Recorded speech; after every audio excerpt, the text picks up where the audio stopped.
Good day, class. Today I'm going to be talking about principles of inclusive education for diverse learners in a classroom.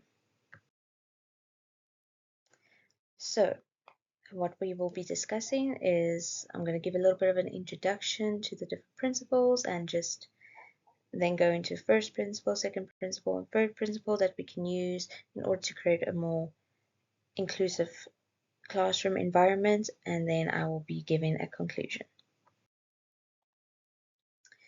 Okay. So as you can see, there are many principles that educators use in order to provide an inclusive education to all students.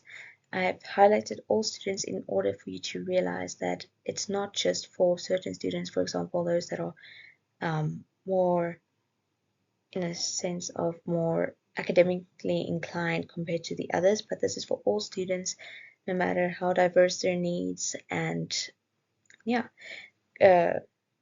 we can do this by creating a supportive classroom environment, and I will be discussing 3 different ways we can be doing that in the next few slides. And obviously this includes for all students. I just want to emphasize that it includes all students, no matter how diverse their needs. It needs to be able to include all of them.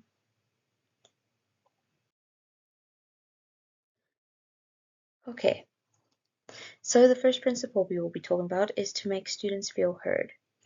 So what I mean by this is when you're in a classroom and you're the teacher, you must be able to make sure the students feel like they are heard by, if you ask questions and they answer, that you acknowledge the answer and also not just bring them down, but actually elaborate on that answer in order for them to realize that they have been heard and that you understand where they are coming from.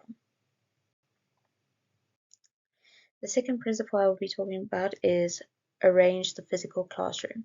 What I mean by this is your classroom that you will be teaching in, and so you must arrange it in such a way to make students feel more relaxed and calm when they get into the classroom, and so that they can be more focused and be able to do their work and not feel stressed by the environment, physical environment around them. Now, the last principle I will be covering is give appraisal. It is very important as a teacher to know when to give appraisal to a student. Many students are struggling to understand if they are doing the work correctly, and if you, by you being the teacher, you're giving them some encouragement, you will be able to make them feel a bit more positive about themselves, and so create a better environment for them.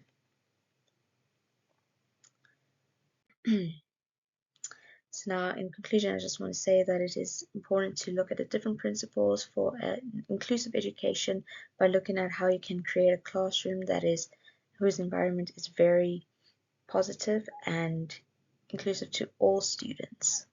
Thank you.